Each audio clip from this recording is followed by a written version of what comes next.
వైకుంఠ ఏకాదశి టికెట్ల జారీ సమయంలో జరిగిన తొక్కిసలాట ఘటనపై ఏకసభ్య కమిషన్ విచారణ కొనసాగుతుంది. టీటీడీ క్యూ లైన్లు భక్తుల కోసం చేస్తున్న ఏర్పాట్లపై ఆరా తీసిన కమిషన్ చైర్మన్ జస్టిస్ సత్యనారాయణమూర్తి కలెక్టరేట్లోని జ్యుడిషియల్ కమిషన్ కార్యాలయంలో విచారణ జరపనున్నారు.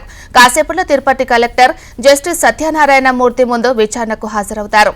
ఇక రేపు జ్యుడిషియల్ కమిషన్ ఎదుట విచారణకు TTD EO Shyamala Rao, SP Harshavardhan Raju హాజరవనున్నట్లు తెలుస్తోంది. ఈ నెల 19, 20, 21 తేదీల్లో టీటీడీ మాజీ జేఈ గౌతమి, మాజీ సివి అండ్ ఎస్ఓ శ్రీధర్, గోశాల మాజీ డైరెక్టర్ హరినాథ్ రెడ్డి, టీటీడీ ఉద్యోగులు, పోలీసులు హాజరవుతారు. మరి ఇదే అంశానికి సంబంధించి మరింత సమాచారాన్ని మా ప్రతినిధి రాము అందిస్తారు. Ramu. Thank you Meenakshi. Collectorate లో కూడా ఇవాళ ఏకసభ్య కమిటీ సంబంధించినటువంటి రిటైర్డ్ జస్టిస్ సత్యనారాయణమూర్తి కూడా అక్కడ ఉన్నటువంటి అధికారులతో ఈ యొక్క సమాచారానికి సంబంధించి తొక్కిసలాటకు సంబంధించినటువంటి సమాచారం మీద కూడా ఈ కమిషన్ వాళ్ళందరినీ కూడా విచారించింది. అయితే ఈ నేపథ్యంలో మనం చూసుకున్నట్టయితే వైకుంఠ ఏకాదశి సందర్భంగా తిరుమల తిరుపతి దేవస్థానం జారీ చేసినటువంటి టికెట్లు ఏదైతే ఉన్నాయో ఇక జ్యుడిషియల్ కమిటీ ఎదుట కూడా విచారణకు హాజరయ్యారు. దీంట్లో ప్రత్యేకించి మనం చూసుకున్నట్టయితే 17, 18 తేదీల్లో కూడా ఒకవైపు జిల్లా కలెక్టర్ వెంకటేశ్వర్, అదేవిధంగా టీటీడీ జేఈఓ శ్యామలరావు, మరోవైపు మనం చూసుకున్నట్టయితే తిరుపతి ఎస్పీ మొత్తం కూడా ముగ్గురు హాజరయ్యవలసినటువంటి సిచ్యువేషన్ అయితే ఉంది. అయితే ఇవాళ ప్రత్యేకించి కలెక్టర్ వెంకటేశ్వర్ తో కూడా ఈ యొక్క జస్టిస్ సత్యనారాయణమూర్తి భేటీ అయినట్టు మనకు తెలుస్తుంది. రేపు జ్యుడిషియల్ కమిషన్ ఎదుట కూడా ఆ విచారణకు కావాల్సిన కూడా టీటీడీ ఈవో శ్యామలరావు కూడా ఎస్పీ, అదేవిధంగా ఎస్పీ హర్షవర్ధన్ రాజు కూడా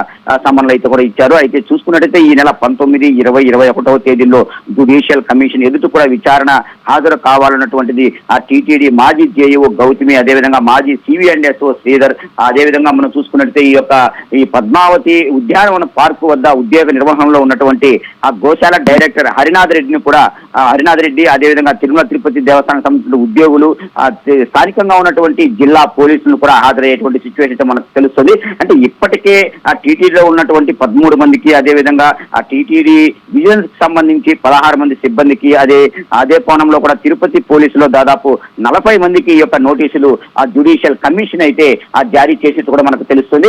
మొత్తం మీద చూసుకున్నట్లయితే నిన్న శనివారము, అదేవిధంగా ఆదివారము తిరుమలలో ఇక జ్యుడిషియల్ కమిషన్ కూడా పర్యటించింది. అక్కడ ఉన్నటువంటి క్యూ లైన్లు పద్ధతి ఎలా ఉంది, ఎంతమంది దర్శనానికి పంపుతారు, ఒక్కొక్క క్యూ లైన్ కి సంబంధించి కంపార్ట్మెంట్ లో ఎంతమంది భక్తులు వేచి ఉంటారు, ఏ సమయానికి వాళ్ళందరినీ కూడా శ్రీవారి దర్శనానికి పంపిస్తారు అనేటువంటిది పూర్తిగా కూడా ఆ యొక్క కమిషన్ కూడా విచారించినట్టు కూడా మనకు తెలుస్తుంది.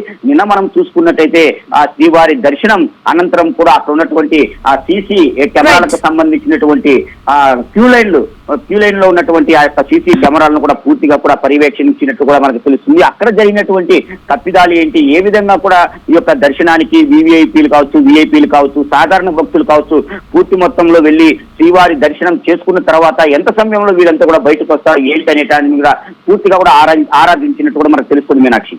Right, thank you Ramu.